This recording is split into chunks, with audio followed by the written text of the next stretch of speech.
Morning, everyone. Morning. Morning. Welcome to the Shawnee County Board of County Commissioners.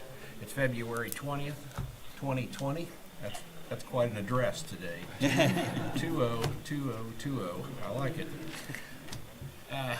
On my right is Commissioner Kevin Cook, who represents District 2, and on my left is Commissioner Aaron Mays, who represents District 3. I'm Bill Rippon. I represent District 1. What's first on our agenda? Oh, I want to, before we get started, I wanted to pull one agenda item. We want to pull E1.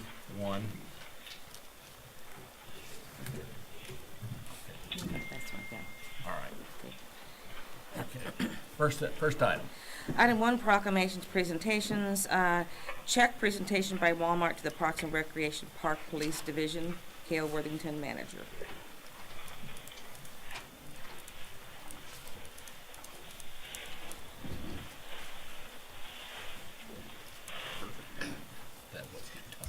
Good morning, Commissioners. Mike Cope, Shawnee County Park Police Chief. A few months back, you guys allowed us to go after a community grant through Walmart.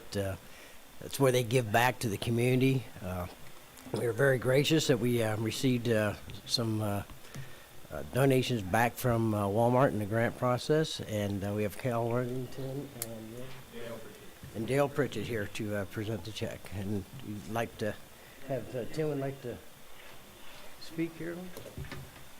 Good morning, Commissioners. Tim Laurent, Shawnee County Parks and Rec. I just wanted to echo Chief Cope's sentiments that how pleased we are with Walmart and Mr. Worthington in this process, and how much we appreciate their assistance with the grant. So, with that, I'll turn it over to Mr. Worthington. Hey, thank you for allowing us to be a part of this.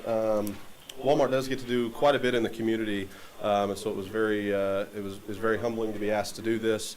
Myself, Dale, the store manager of the North Topeka Walmart, Andrew Morgan, couldn't be here today, but all of us try to do as much as we can in the community. We understand that there's a lot of giving that can be done from Walmart's standpoint, so we appreciate you guys allowing us to be a part of this. Thank you. Let's see.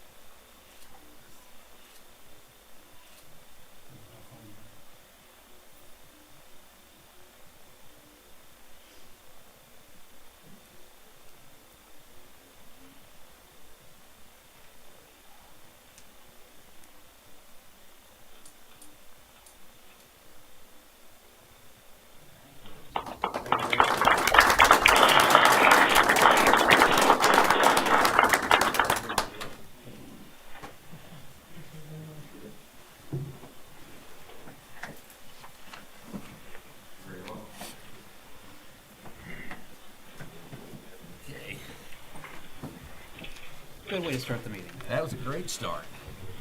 Getting some funding there. What's next on the agenda? Next is item 3, consent agenda. I'll move for approval. I will second. Motion's been made by Commissioner Cook, seconded by Commissioner Rippon. All in favor say aye. Those opposed, motion carries 3-0. Next item. Item 4, new business. A, County Clerk number 1, consider all voucher payments. Commissioners, this morning we have vouchers that total $1,785,908.41. Just some of the highlights out of that voucher report. There are 3 items that are related to debt and service of debt. The first is under debt service. It's $410,784.40. That's general debt service. We have under 911 $62,846.35. That is related to radio purchases. Under the event center, $563,750. That is under our COP payments for the event center. Under holding accounts, we have $64,883.52. And then solid waste purchases of $188,993.09, and those are the highlights. I do not have any questions regarding the voucher reports, and will move for their approval. Second. Motion's been made by Commissioner Cook, seconded by Commissioner Mays. All in favor, say aye. Those opposed, motion carries 3-0. Next item. Item A2, consider correction orders. I'll move that we approve the correction orders. Second. Motion's been made by Commissioner Rippon, seconded by Commissioner Mays. All in favor, say aye. Those opposed, motion carries 3-0. Next item. Item B, County Councillor number 1, consider a letter to the Kansas Department of Agriculture as written approval for the location of a permanent anhydrous ammonia storage facility upon property at 9461 Southwest Burlingame Road, Wakarusa, Kansas, 66546, owned by Ben and Carol Marple. Good morning, Commissioners. Jim Krause, Shawnee County Councillor. County staff have received a request from local residents, Ben and Carol Marple, to assist them in their application with the Kansas Department of Agriculture to locate a permanent anhydrous storage facility on property that they own.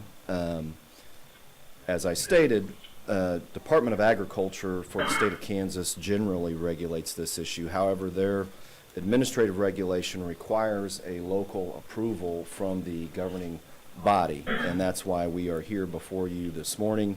The proposed letter, which is in the packet, is in the form that is requested from the Kansas Department of Agriculture, and I'll defer to the Marples if you have any specific questions about what their proposal. I do have some questions.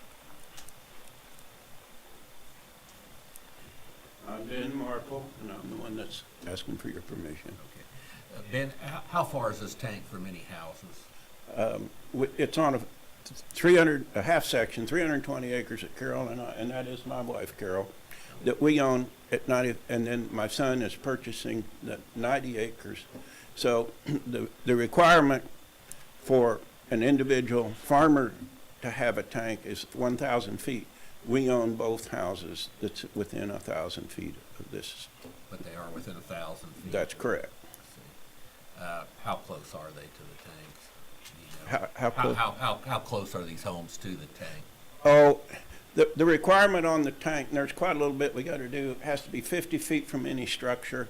So the map, I don't know if you got the map. I did see the map. Well, It was just hard to tell at that scale. It was sure.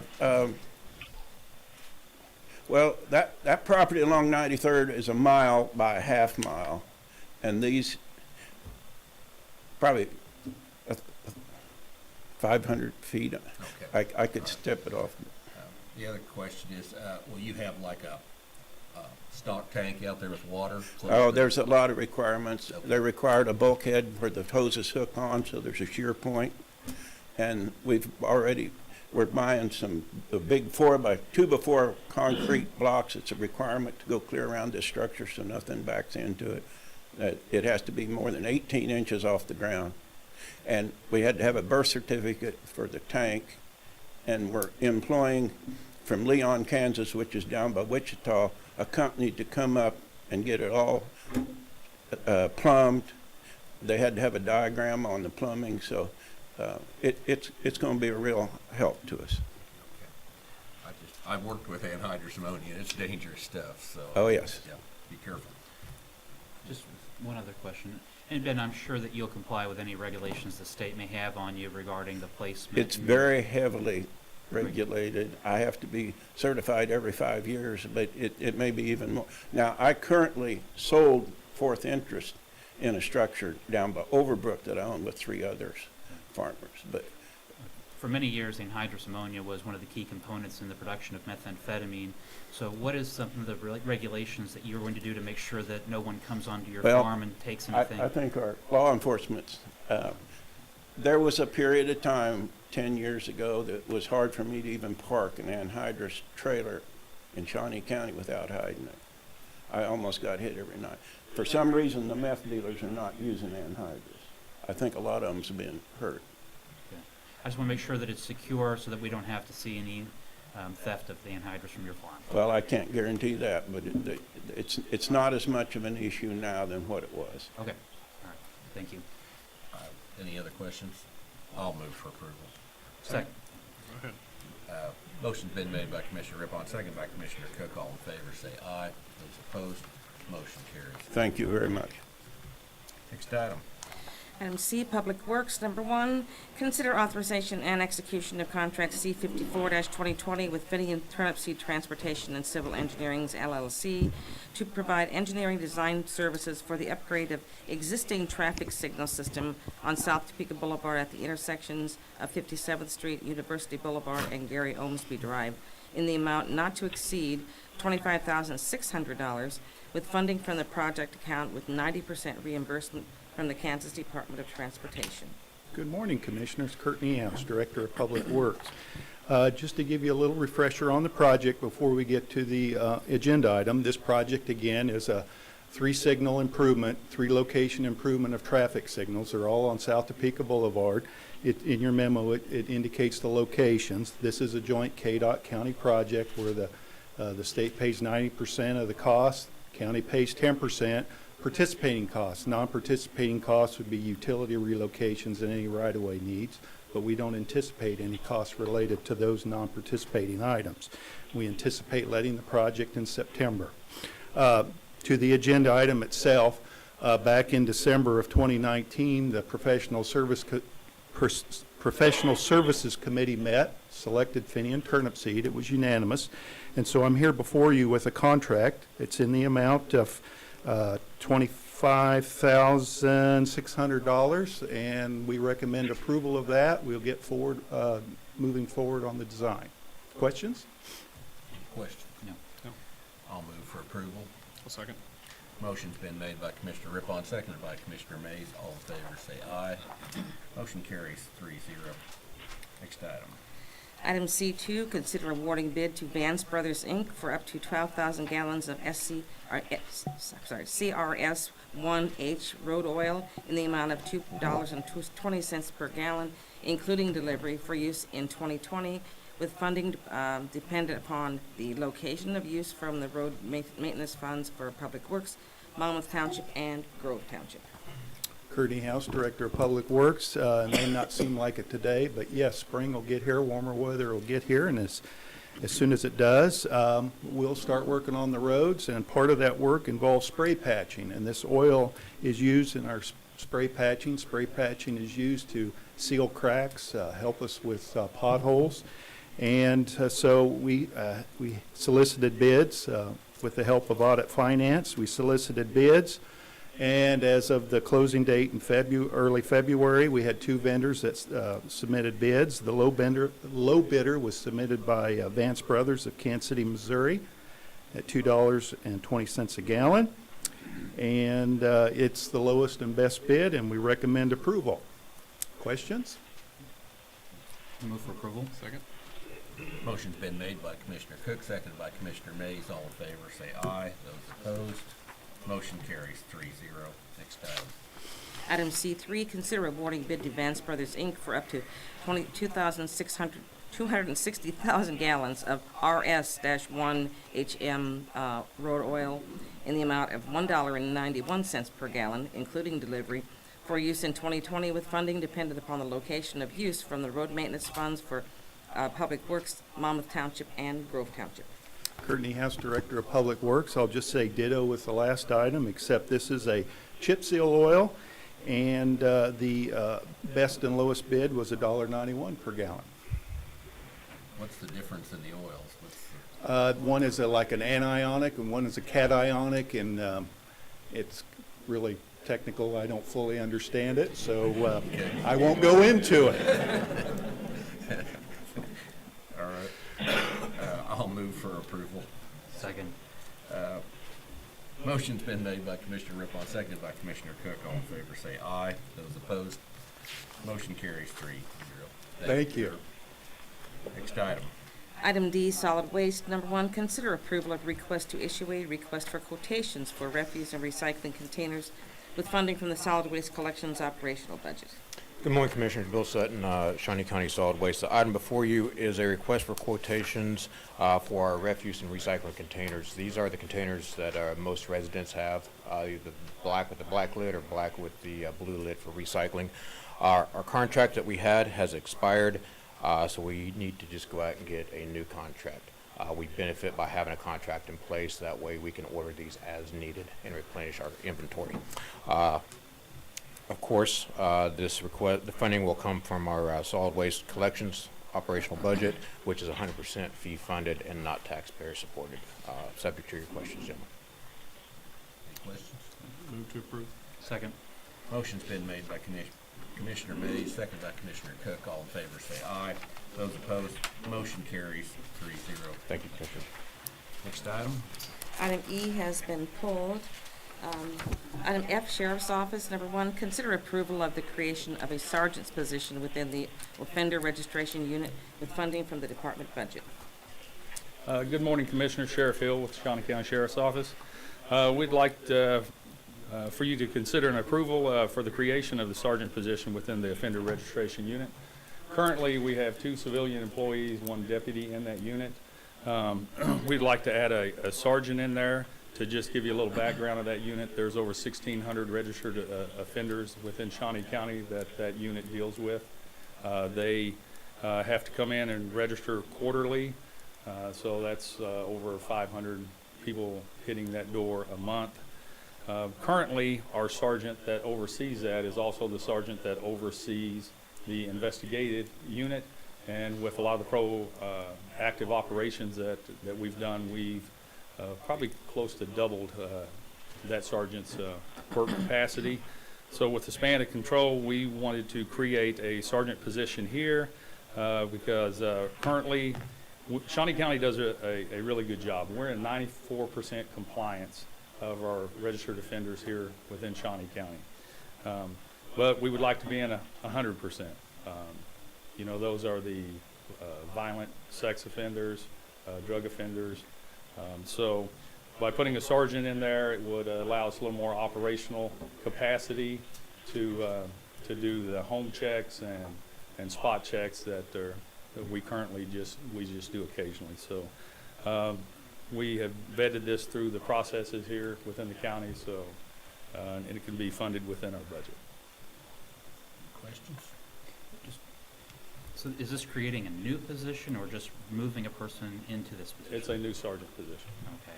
And then you have the funding within your budget this year and would anticipate being able to have it in future years as well? Yes, sir. Okay. I don't have any other questions. Okay. Is that a motion? I'll move to approve the creation of a new position. Second. Motion's been made by Commissioner Cook, seconded by Commissioner Mays. All in favor say aye. Those opposed, motion carries 3-0. Next item. Item F2, consider reclassification of the budget, Director of Budget and Purchasing to an accounting manager at a salary including benefits of $79,589.81 with funding from the department budget, and to fill any position that becomes vacant as a result of filling this one. Good morning again, Commissioners. This opening actually occurred because a very good employee, Lauren McPhail, took a private industry job and left us. So we wish her well. We'd actually just upgraded her job to try to keep her around, and that didn't work out. So we often lose people to the private sectors for financial reasons.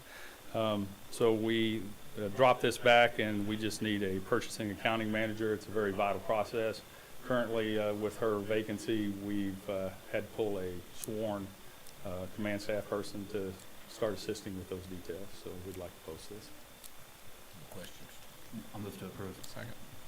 Motion's been made by Commissioner Cook, seconded by Commissioner Mays. All in favor say aye. Those opposed, motion carries 3-0. Thank you, Sheriff. Next item.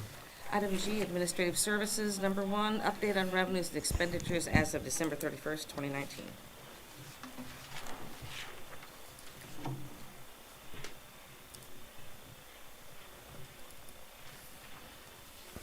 Good morning, Betty Greiner, Director of Administrative Services.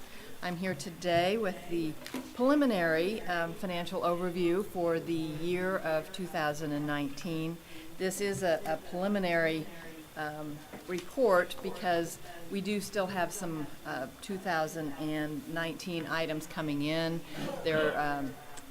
Some items, there's a delay when we receive them, such as tax items that come through the state. There's a like a 2-month lag time before we receive those. So it is preliminary. I'm not expecting any large changes on this because we have estimated some of those items. So although the numbers will change, they should not be a large variance. I'll start with our revenues for 2019 of $108,939,905.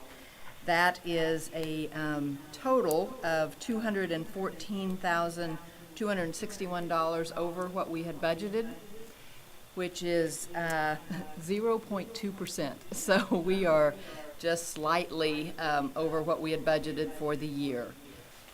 This chart just shows the different breakdown of the different categories that we will go into individually. Our first category is property tax. We received $79,528,512. That is $1,111,000 under budget, and as we have talked pretty much all year, that is due to exemptions that were granted by BOTA after they had been levied by the county. Next category is other taxes. We received $16,927,302. That is $599, well, almost $600,000 over what was budgeted, and two areas were the main areas of that variance, and that was alcohol tax and the highway tax. Those both came in higher than the state had estimated.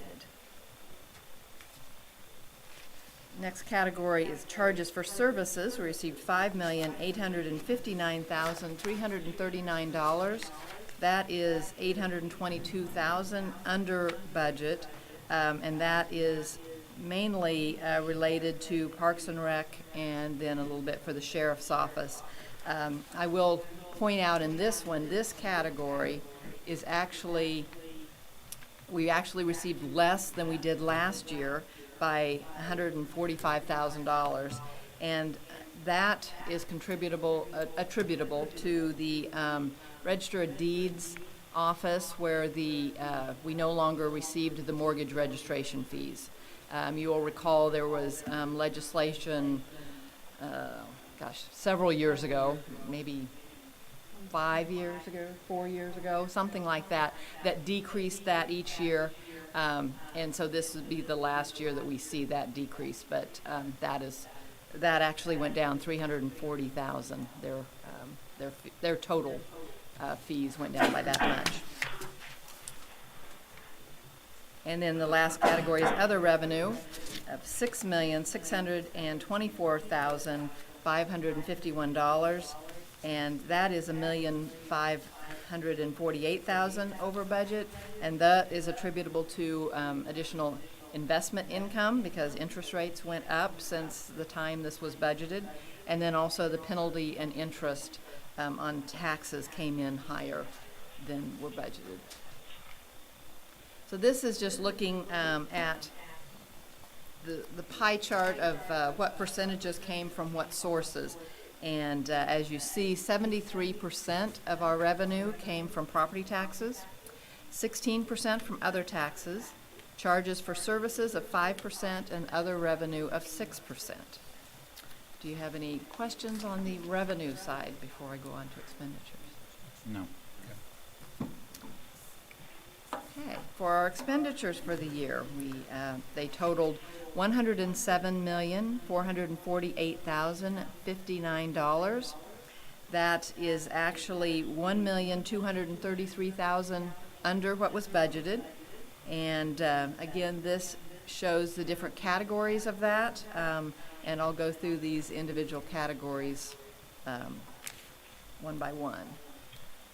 The first category here is law enforcement of $50,255,073. This is the by far the category that has the largest expenditures. That is $227,000 under budget, and that is attributable to the DA's office and the sheriff's office. I will point out, though, if you look at this chart, let's see if I can get the, there it is. If you look at this prior year compared to our current year of 2019, we actually spent $1,940,000 more than we did the prior year. So even though we're under budget, we still spent a significant amount more in 2019. Mr. Chairman. Yes. Betty, when we look at the law enforcement, I just want to make sure that we're talking about the sheriff's office, district attorney, the courts, as well as Department of Corrections. Let me just read off the different areas. It's the counselor's office, Department of Corrections, district attorney, district courts, drug court, emergency management, safe streets, and the sheriff's department. All right. So when a person is watching this, it's not just going to the sheriff's budget? No, it's all law All right. enforcement. Thank you.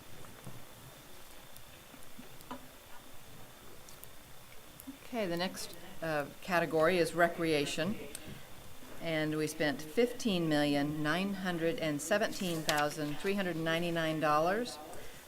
That is right on budget, because as you will remember, you approved the excess, any excess budget for Parks and Rec to go to their building maintenance fund, and then also the noxious weed is also in that category, and by statute, anything they have left in their budget goes to their noxious weed capital outlay fund. Includes the Stormont Vale Event Center, the Fair Association, Parks and Recreation, and noxious weeds. Okay, the next category is Public Works, with expenditures of $11,182,873. That is $132,000 under budget, and that is attributable to the appraiser's office and the planning office. And again, we did spend more this year. It is at $209,000 more than the prior year. Okay, next category is public health. Spent $8,114,211. That is right on budget. It is $421,000 less than last year, and that is all attributable to the health clinic going to Grace Med and our contract with them that decreases our subsidy to them each year. Next is administrative services. That total is $12,129,506. That is $1,031,000 under budget, and that is attributable to general expenses, which was actually $356,000 under budget, and that was from utilities that just came in under budget this year, because you know how utilities, you always guess what the weather is going to be like, but this was a favorable year. Contingency had $426,000 left in it that we did not have to spend this year. And then the clerk's office was also under budget. And that in that category, we actually spent $895,000 less than we spent last year. And because of the reasons I mentioned. The next is debt service. We spent $9,695,000, which is right on budget. Then I don't have a chart for it, but there is one additional category that was in your packet there called year-end accruals. And that is something that really does not affect the individual department budgets, but that is something that we have to accrue at the end of the year. We have to accrue payroll costs for those days since our last pay period. So this year, our last pay period covered through December 20th. So we have to take those days that are left at the end of the year And so what we do, we had to do that last year also. So we compare last year's from this year's. And this year, it was an additional $153,000. So even though it doesn't affect the individual budgets, it will affect those totals. So that's why that is on there as a separate line item, and that's what it represents. Okay, so this is just the chart that shows the different categories, and this one I think shows the difference in not only how it compares to budget and last year, but also how the categories, can compare to each other. And then here's our pie chart. Law enforcement was 47% of our expenditures, with the next category as recreation at 15%. Public Works, which is just for the general fund expenditures for Public Works, and I will go into that a little bit later, of 10%, Public Health of 8%, Administrative Services 11%, Debt Service of 9%, and then that year-end accrual is so small it's showing up here as 0%. Okay, we had talked before about, and I'd mentioned many times that when I was giving the Public Works numbers, I was just giving the numbers from the general fund. And as you know, there's a lot of different areas that items are paid out for Public Works. And so this is just bringing all of those expenditures together for the year of 2019 for Public Works expenditures from all funds. And the general fund would be, the expenditures from the general fund are $6,320,438. Now, this is not going to tie to what their budget amount is, because I did not include any transfers from that. They have some transfers where they transfer out of their budget to project funds. Well, so I'm showing where the money is spent out of. I'm excluding those transfers so it's not counted twice. So that's how much was spent for expenditures out of the general fund. The project funds, which is where the roads and bridge projects and all those are paid out of, totals $7,159,000. The next category is sewer districts and townships, and that totals $2,806,000. Now, the sewer district and the townships, that the source of the expenditures or the revenue for that comes from fees for the sewer districts, and then also the township taxes that they receive. And then the special equipment fund of $174,000, and that's they make transfers from the general fund into that special equipment fund, but they're paid out of there. And then the capital outlay fund of $292,000, which was for dump trucks. They were approved $302,000 for that, and it came in slightly less at $292,000. So our total expenses from all the funds for public work expenditures is $16,753,000. And the pie chart here kind of shows the percentages of those. General fund was 37%. Project funds were 43%. Sewer districts and townships, 17%. The special equipment fund was 1%, and capital outlay fund was 2%. Any questions on that? This is the first time I've shown you this information, so I want to make sure I answer any questions. Mr. Chairman, Yes. Betty, if we were looking at the $753,385 and stacking that up against maybe some of our other departments, it would seem that outside of the Department of Corrections, which is the highest expenditure that we have for the county, Public Works actually slides in as about the second highest expenditure. That's right. Okay.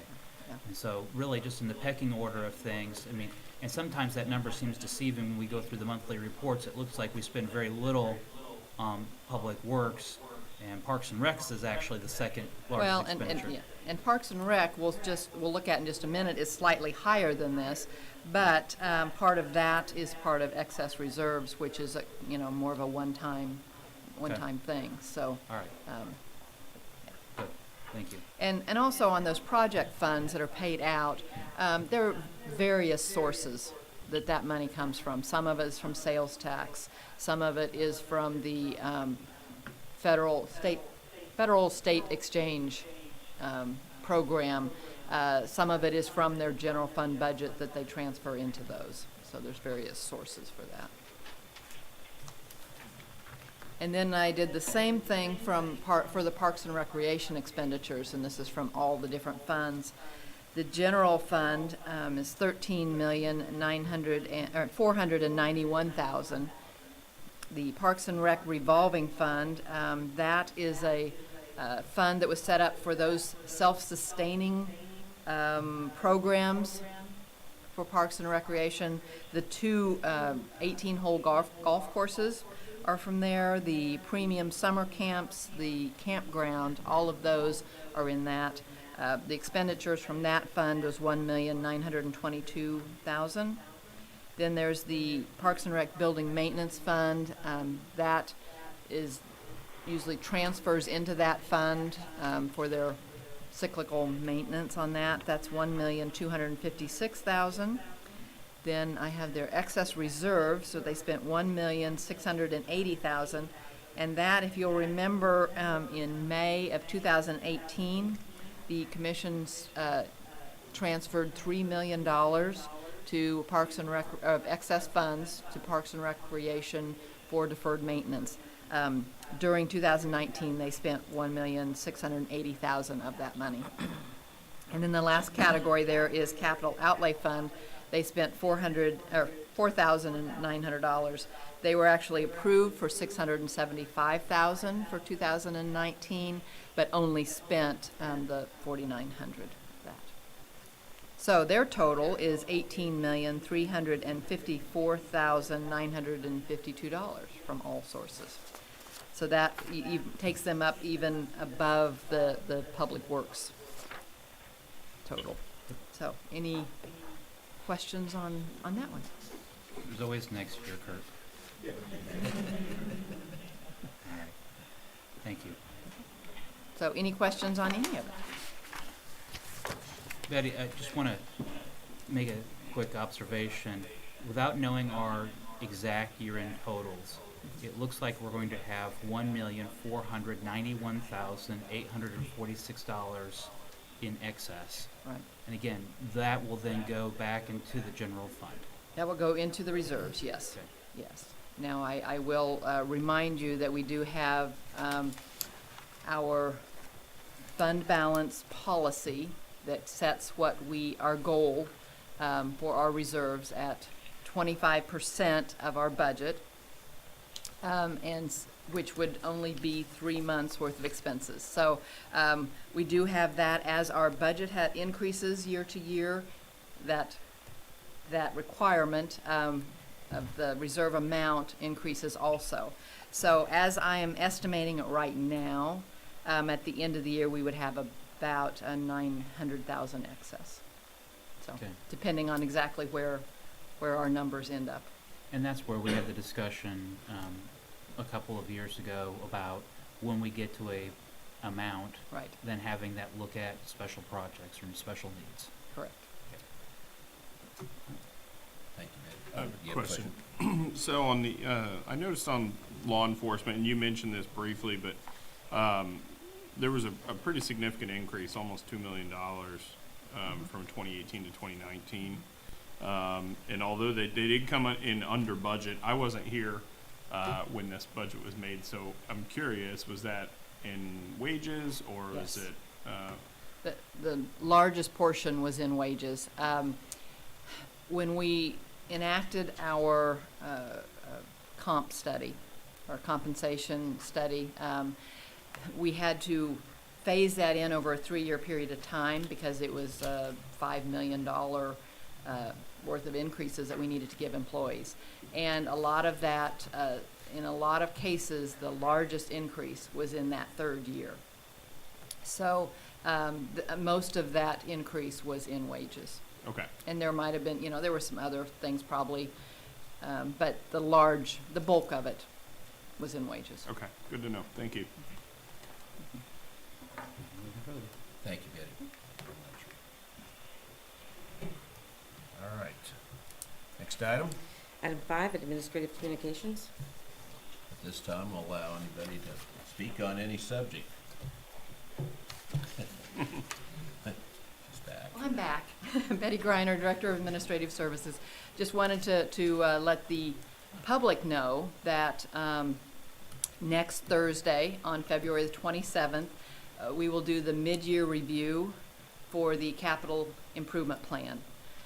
So we will go through all of the projects that were approved, and the department heads will tell the commissioners and the public where they are on those and what the plan is on each of those.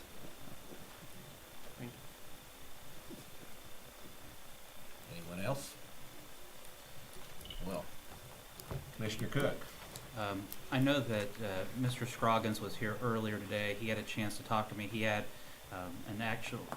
involved in a little bit of a fender bender on his way in the parking lot, and so I think he's outside dealing with that right now and not able to address us. But what he wanted to address the commission on was that February is African American Month, and he was hoping that the commission might take up looking at doing something for Joe J. Douglas Jr., who recently passed away at the age of 91. He was the first African American fire chief for the city of Topeka, rising to that rank in August of 1983 and holding that rank until 1989. And specifically, he wanted the commission to take a look at maybe incorporating something for Mr. Douglas into the Expo Center renovations and looking at the fire station that is on the corner of 17th and Topeka Boulevard. So that is what he wanted the commission to be aware of. I know that there's a packet that Jane Rezak has for us to take a look at. Also, today is the health accreditation. They're currently ongoing with the health department. And then I'll be out speaking with them later today, so wish me all best of luck. And hopefully it won't go south because of me. So, Godspeed. that's all. No pressure. Commissioner Mays. Nothing from me. Nothing from you. Well, yesterday evening, Commissioner Cook and I attended an event over at the Civic Theater where they announced their lineup of shows for this year, as well as Helen Hawker Theater. It's a great asset to this community, and it provides an opportunity for adults as well as children to perform in the arts, and we enjoy having that in Topeka. I think it adds to the quality of life here. So with that, I think we are done. There's no need for executive session, so we're adjourned. Thank you. All right. Stretch your legs. All right, Anthony, since you maintained such a good disposition all the time, you can go down to the candy, you can go down to the snack bar, and get yourself some candy. Okay? You know what the snack bar is? All right, hey. Go out the door, go down the hall, on that side. Yep.